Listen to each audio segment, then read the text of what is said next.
you Ah, thought to solve it in two different ways using the links and also using transfer matrix. yes. So can we not solve the 2D icing model using the transfer matrix? So you can set up the 2D icing model using the transfer matrix, but you will not be able to solve it analytically. So Okay. the answer is broadly as written down in terms of spin variables and all. It's very difficult to solve the 2D icing model. In fact, the 2D icing model was solved using something very similar, using the transfer matrix and something called Toeplitz determinants and all by a person called Onsager. So it was done, but it's a very difficult solution. Okay, Okay. can you hear me? Yeah. Yeah. So what we will do, I don't know whether those you have seen those lectures or not yet, but what we will do is we will actually map the 2D Ising model to a quantum problem and solve it that way.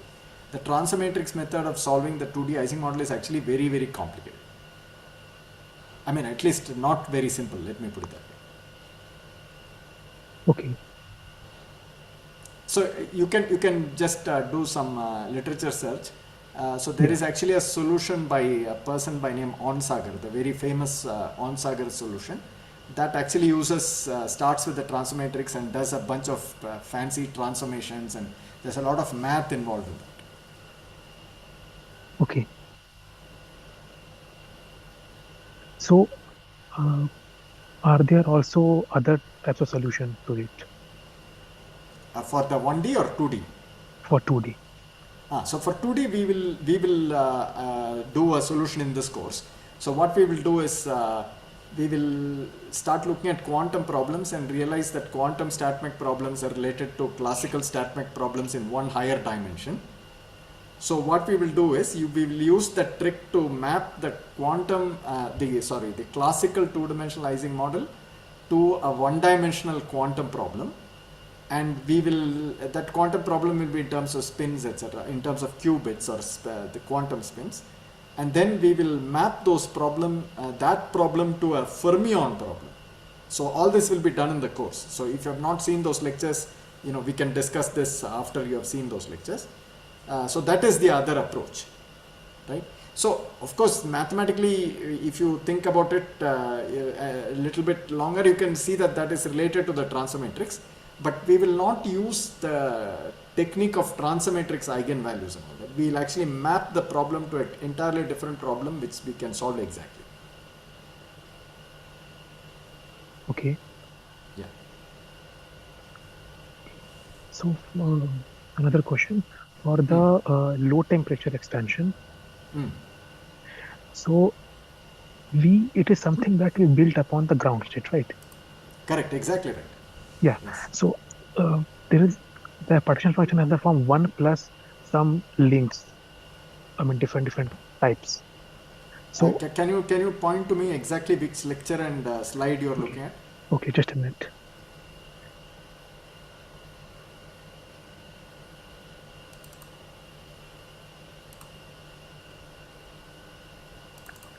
So this will be like 13 or 14 or something like that.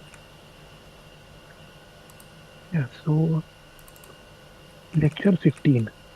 Lecture 15, yes, correct. Yes, lecture 15.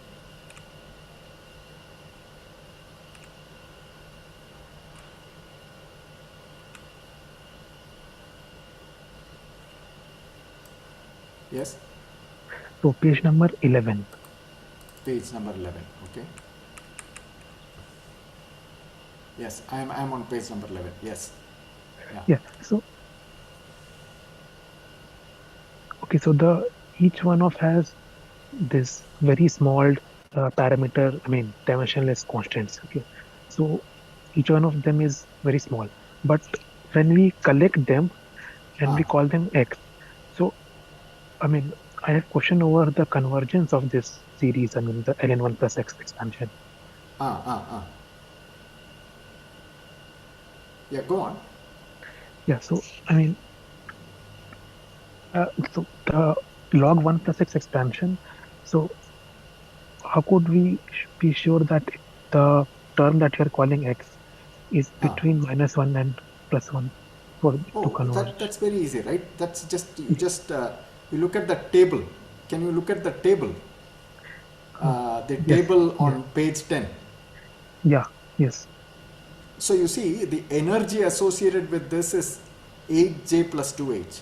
So the term yes, itself will be exponential negative of that, right? By temperature. yeah, yes, So for example, if you look at page 8, or let's say you look at page 6, that's where the smallest term will occur. You see page 6, yes, that is yes, e to the minus 4 times 2k plus h tilde on yeah, page yes, 6. yes, So these things are exponentially small because as temperature goes to 0, k goes to infinity. yes, Remember, k is actually j, the exchange constant, divided by t. yes, So as temperature goes to 0, these things just plummet down to 0. So they're exponentially small. So these things are, so irrespective of what n is, so n can be very large, but in a temperature range, the I can choose a temperature range that's such that for any n, these numbers are extremely small. okay. Okay, so they will certainly satisfy the condition that you have, which is that magnitude of x should be less than or equal to 1. So even if we, I mean, collectively add them, I mean, that things that we are Yeah, calling so it. no. Okay, So don't think of collectively adding them. Just think of stopping at this stage. Think of calling this as x and just remove the dot dot dot that is there. Just throw that away. okay, Okay, just assume that we are stopping here. Okay, and it's yeah, quite reasonable to do that because you see the higher terms are going to be even more exponentially smaller, right? You see, yeah, yes, the higher terms will go as power laws in n, but they yes, will collect more and more powers of exponents. So they will become even in more and more and more small. You see yes, what I'm saying, yes, right? Ah. yeah, So we can stop here. So certainly I can choose a temperature range in which this x is smaller than 1, irrespective of the fact that n may be very large. yeah, Okay, now you choose the temperature range and do this calculation for n, and you will end up with this free energy and so on, right? I mean, that's the way it works out. And then you do this link cluster expansion, then you will see that the free energy will have the exact, if you take that, if you cancel the disconnected diagrams up and in the numerator and denominator, you will see that the free energy will be nice and extensive. So in the sense that if you now look at the expression on page 13 for the free energy density, you will see yes, that the free energy density correction will be exponentially small in temperature. okay, yeah, So this is a roundabout proof that the series is converging, because the leading correction to the free energy is exponentially small in temperature, and the free energy was obtained by summing these series, right? yes, So yes, it is consistent. So the assumption is not violated. You see what I'm saying? yes, yes. That's the way you think about it.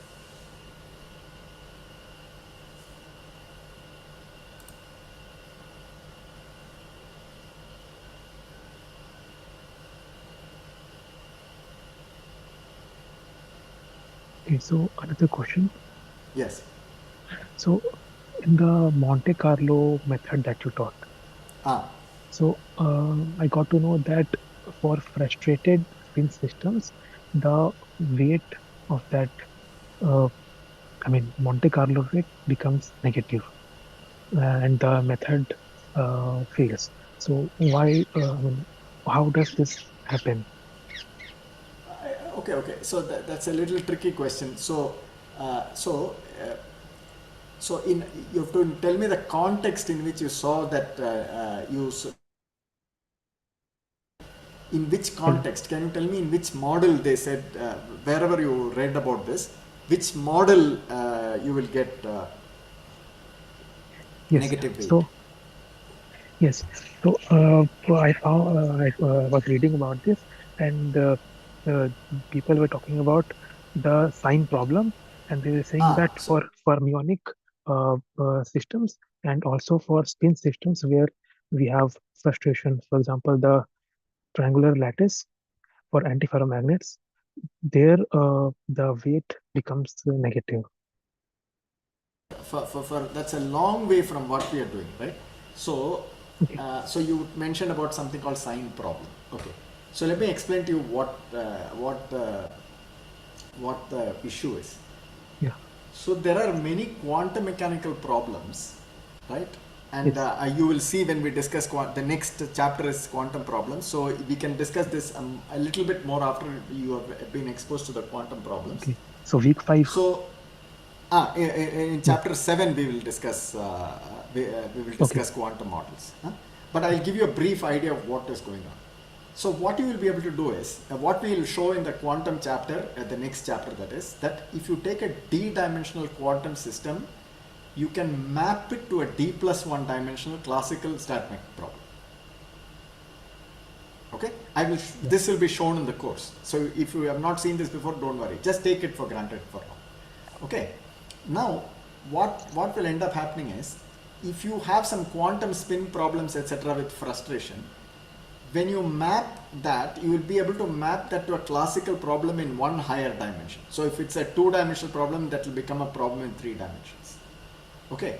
And many times what you will be able to do is, suppose you have this problem in terms of spins, you can also write the problem in terms of fermions. So these are somewhat advanced concepts, but I'll just mention it anyway. So when you write in terms of fermions, you will see that when you try to do Monte Carlo using fermions, there is a way to make that fermion problem into a Ising spin like problem. Okay, and when you make it into the Ising spin like problem, you will find that associated with the configuration of Ising spins, you will not get that the partition function weight is a positive number. Okay, and this issue is called the sign problem. Okay.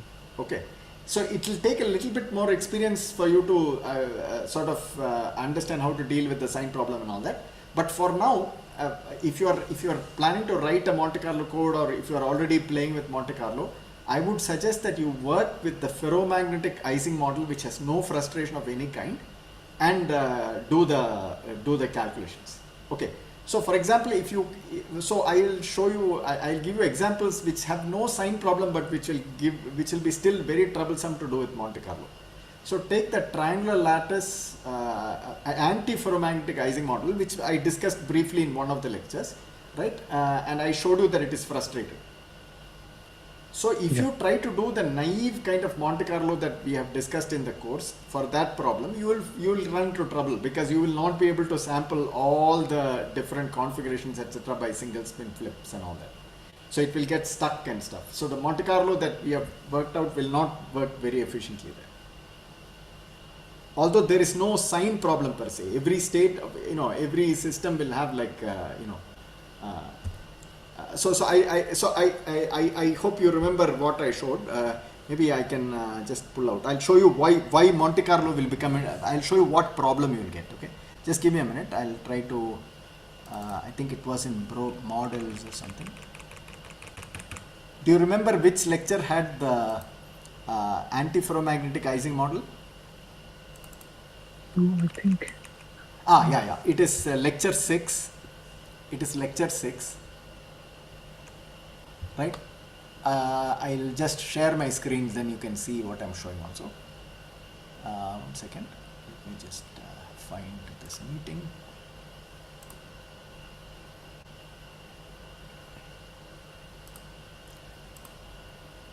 Okay. So, alright. So, you can see my screen, right? Yes. Yes.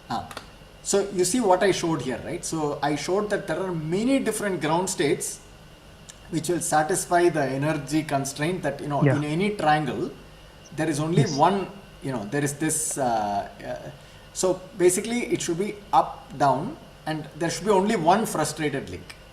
That's the idea, Yes. right? So now Yeah. you see, suppose you take this triangular lattice, I'll just zoom a little bit so that you can see a little better, right?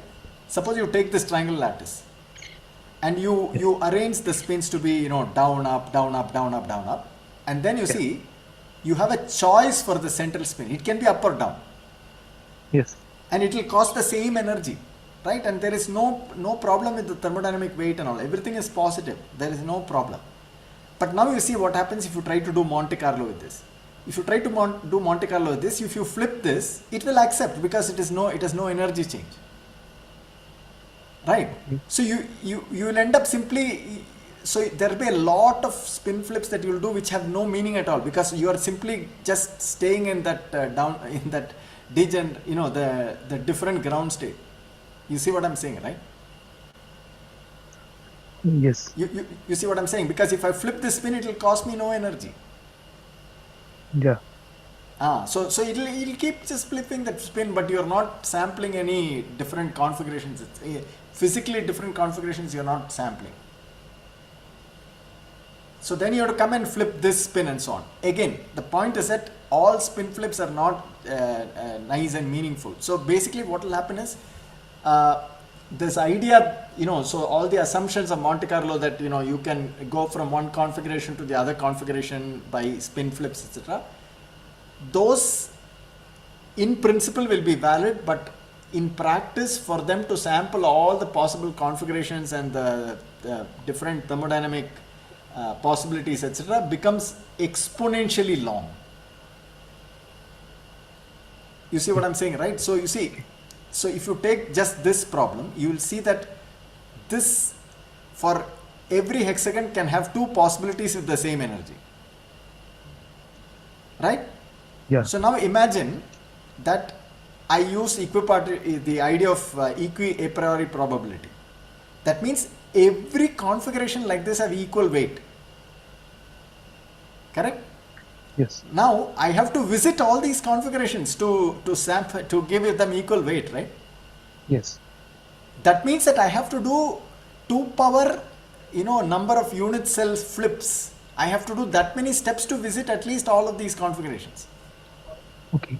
Okay. So So the you amount see, of so the ground fact state that you have entropy. this large degeneracy in frustrated systems will actually Yeah. mean that the Monte Carlo cannot do the sampling correctly. Okay. That's the problem.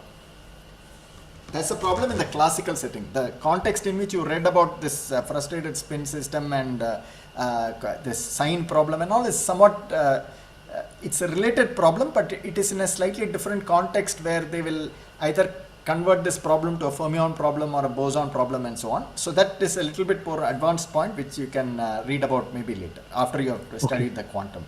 Yeah. Okay. Okay.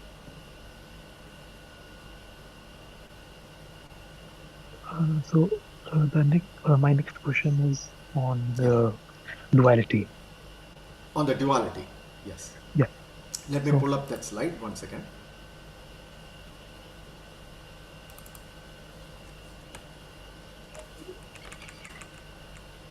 No, that's not duality. Yes. Yeah. Tell me. Yeah.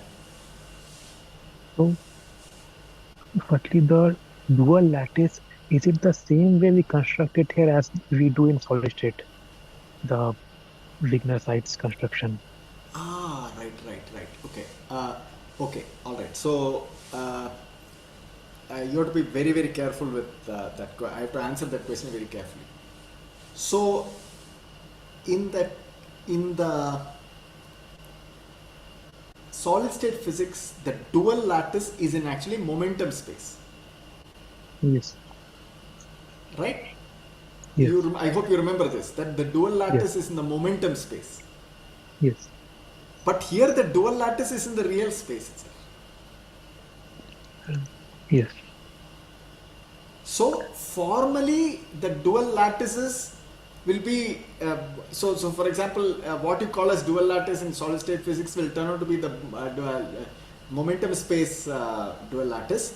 But if you don't make that distinction, the geometric aspect of the dual lattices will be same as what you find here. So for example, if you take a square lattice, the dual square lattice in real space is also a square lattice. Yes. But if you take the triangular lattice, the dual lattice will not be the triangular lattice. Okay, I can quickly show you that. It will be honeycomb. Yeah, it will be the honeycomb lattice, and the dual lattice of the honeycomb lattice will be the triangular lattice. Okay, and similarly, there is some other nice things we can make a statement about. So suppose you take a rectangular lattice, not a square lattice, right? Suppose you take a lattice which is something like this, right? So like this, right? Yes. So the dual lattice of this will be quite interesting, right? So it will also be like a rectangle lattice. So what you have to do is you have to take this points, these will be the dual lattice sides, and you'll see that that will also be a rectangular lattice. You see what I'm saying, right? Yes. So my point is you have to do the construction of these lattices carefully. I mean, that is you have to use the uh, you have to use this geometric idea. Like, so the way you typically construct duals is, see, suppose I have triangle. What I do is I go to the centroid of the triangle and I draw the perpendicular bisectors, right? See, that's how I get, you see, and then it will go here, and then when I do this I'll get, so I draw these perpendicular bisectors to the cells. That is how I construct the Yes. dual lattice. That is also how you construct the dual lattice for the in solid state physics, but the that dual lattice that you construct will be in momentum space. But Okay. here it is still in real space. Yes. Yeah.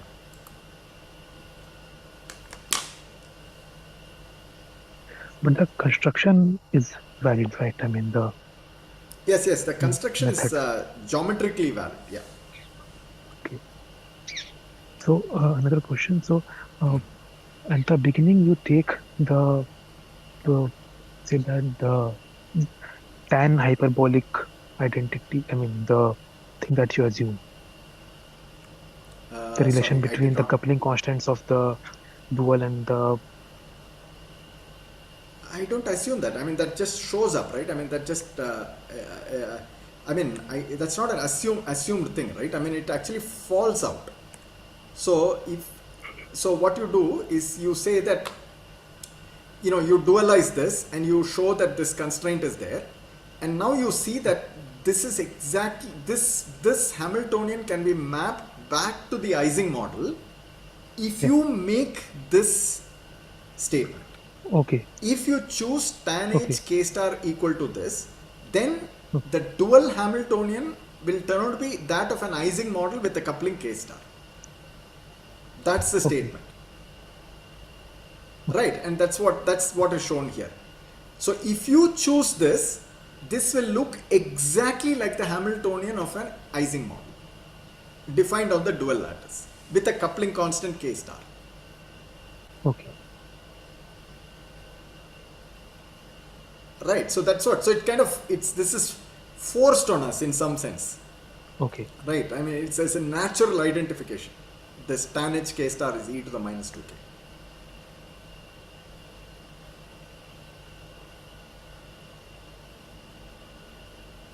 Okay. Yeah. Yeah. Okay. So so at the end, you say that for I mean the roles of the dual lattice and the original lattice they get reversed. The coupling constants get reversed. Yeah. Yeah. So so Correct. if No. the So real when the coupling constant get reversed, what we are saying is that the physics of the low temperature model that we started off with will yeah. map to the high temperature of the dual problem. Yes. Yes. Yes. Yeah. So so at uh, say that at k equal to kc, the Ising model is self-dual. The square lattice Ising model is self-dual. Okay. Right. So So I made a statement that the Ising model is self-dual that is intended to be on the square lattice. okay. Right. It So will not be true on the triangular lattice, because the triangular lattice dual will be honeycomb lattice. So the dual model is a different model. You see. okay. So Whereas on the square lattice, the dual lattice is also a square lattice, and therefore it is literally self-dual in the sense that it goes back to a model on the same kind of lattice. Okay. Yeah. With the same coupling constant. So that is the statement that, K star is equal to K. So this is the equation you need to solve, and then you will be able to get this value of the transition temperature or the dimensionless coupling constant. So, I think I'm getting a bit confused. So, the lattice that we constructed, so we get a square or a dual square. That is, the dual lattice that we construct, it's square if we have a square lattice. Yes, correct. Okay. Okay. So, then we you, do some calculations and we get that there should be the relation between the coupling constants, which, which gets forced upon us. Yes, exactly. So if Okay. you make this identification that tan h K star is equal to this, then Yes. you will see that if you, so what I'm saying is, okay, so we, after all the manipulations, we came to this, and Yes. now if you simply say that e to the k etc, this relationship if you hold, then the new model defined on the dual lattice, which is this orange guys, right, Yeah. that model looks like an Ising model with coupling constant k star. Yes. Okay. Yeah. Okay, so now imagine that you find that k star is equal to k at some Okay. value of k star. Okay. Then you see that Ising model has mapped back to itself, because you see the dual lattice is also a square lattice, right? It's also the square lattice, and it Okay. has, the coupling constant has come back to itself. So the dual model is itself. That's the statement Okay. that it is Oh. self-dual. Okay. Okay. Whereas if you did this on a triangular lattice, if you did this on a Okay. triangular lattice, then Okay. the dual lattice, the orange guy will be a honeycomb lattice. Okay. So even if the coupling constant comes back to itself, Okay. the model is not self-dual, because one model is on the, our original model is on the triangular lattice, whereas the dual model is on the honeycomb lattice. Okay. Okay, so that's the point. Okay. Okay. Okay. So, so then, I did not get the argument through which you find the transition point. No, the transition point argument is a bit, it's a little bit hand wavy, so it's not expected to be. So the idea is like this. The idea is, I'll try to argue in the following way. We know that the low temperature phase of our model defined by K will Yeah. map to the high temperature phase of the dual model, Yes. and vice versa. The high temperature phase will get mapped to the low temperature phase. Yes. So what is the point at which these two will be the same? So that has to be naturally the phase transition point, right? Because at phase transition point you can't say high temperature or low temperature, right? Because that's the point where the ferromagnet becomes paramagnet. So that's the argument. So that's right. For, see, this is this I'm just, I'll try to highlight this point here. Yes. Yes.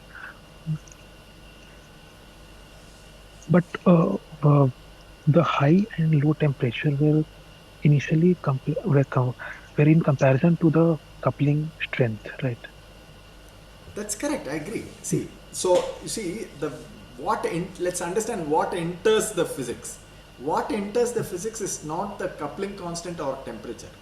What enters the physics is the ratio of the coupling constant by temperature. Right? That's what we call K. Yeah. Yes. Yes.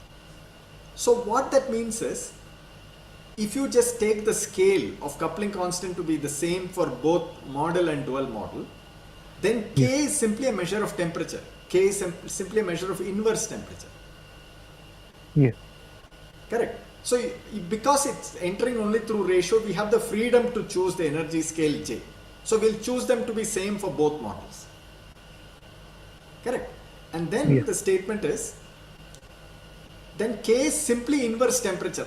So when K is large in our model, we are at low temperatures, but the dual model will then result in K to be very small. That means the dual model is at high temperature. Okay. That's the argument. So that is the argument. That's exactly the argument. And now, as you are varying K, a point of K comes where the dual temperature and the the temperature of our model are the same. That Okay. that point we take as the critical point.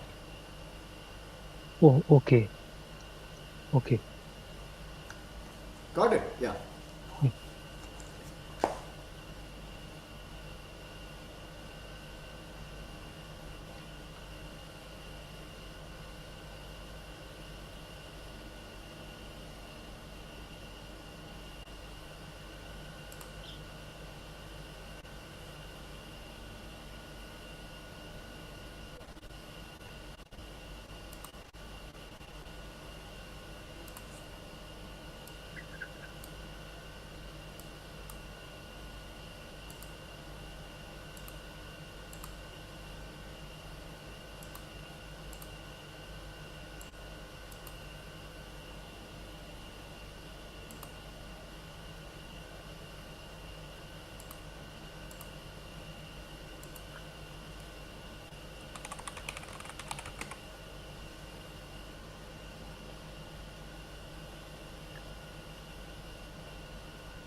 So in the lecture slides, you have a problem about the triangular lattice Ising model. Can you tell me, please?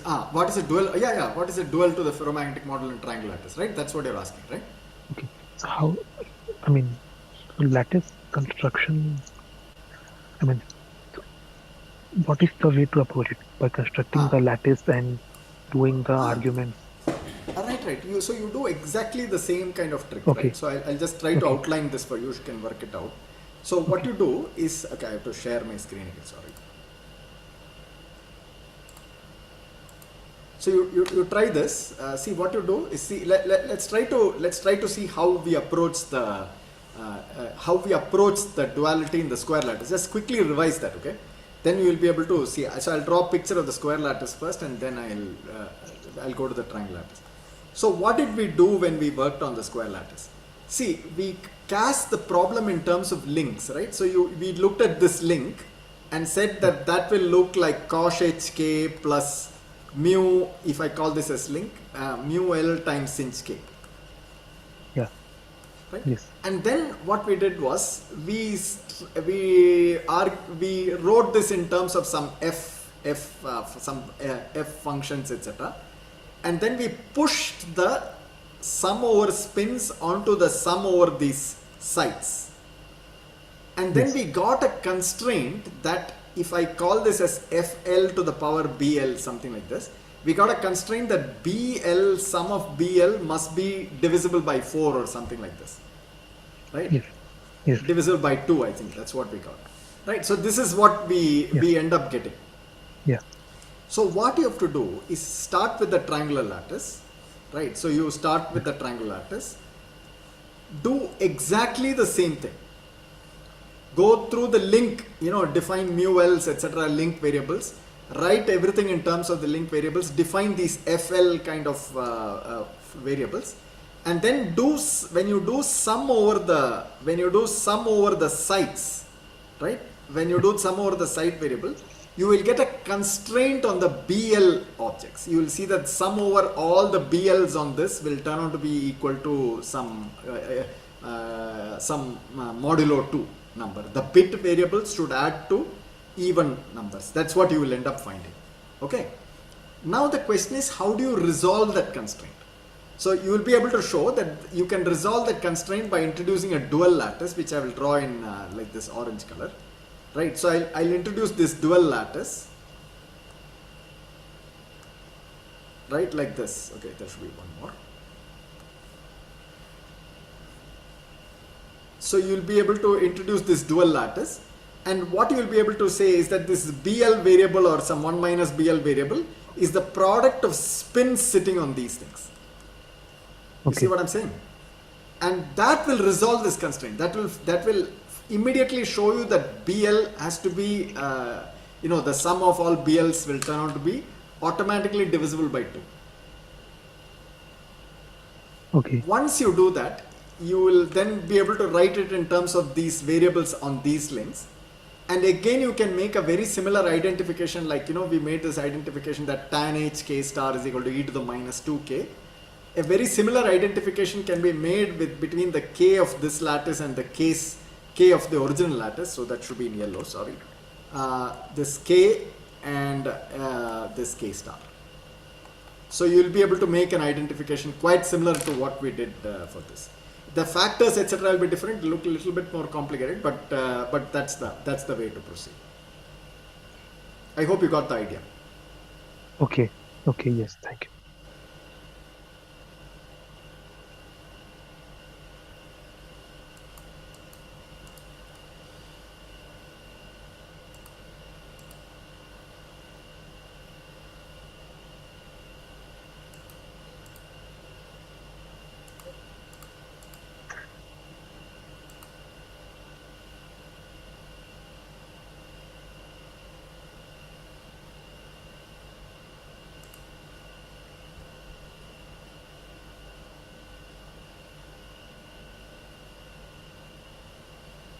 Uh, Hello, sir. Yes, please. Can you discuss a problem of week two, question number 9, assignment? I'm not sure I'm allowed to discuss assignment questions.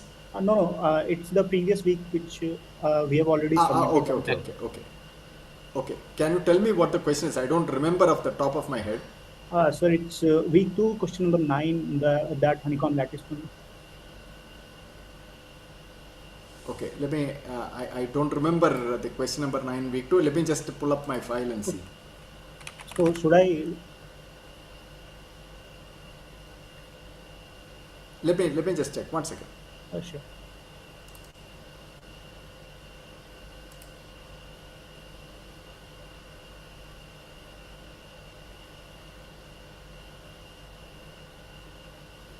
Just give me 1 second. I'll just pull up the file.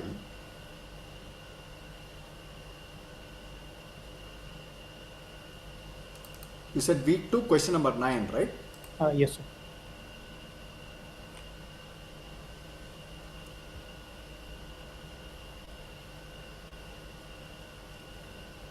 So if it is randomized, I will not know, but I'll read the question that I have in my file. So it says Ising model defined on a honeycomb lattice. Yeah. Yes, Yeah, sir. yeah, Yes, sir. yeah, That. yeah, yeah. Ah, yeah. What is the question? Yeah. So what I didn't get, why the energy per site was minus 3 by 2J, not just minus 3J. Each site has 3 bond, and so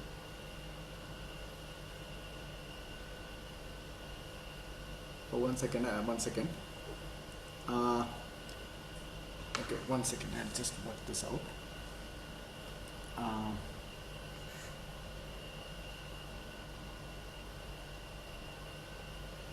okay, so the idea is the following, right? Uh, you see, there are 2 sites per unit cell. yes. That is where. That is why it is like that. Oh, Okay.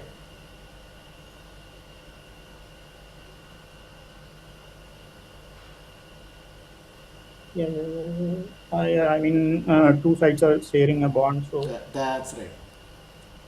okay. That's where it's coming from. Okay. Thank you. Yeah.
Okay, so I think there are no more questions. So I'm going to close the meeting now.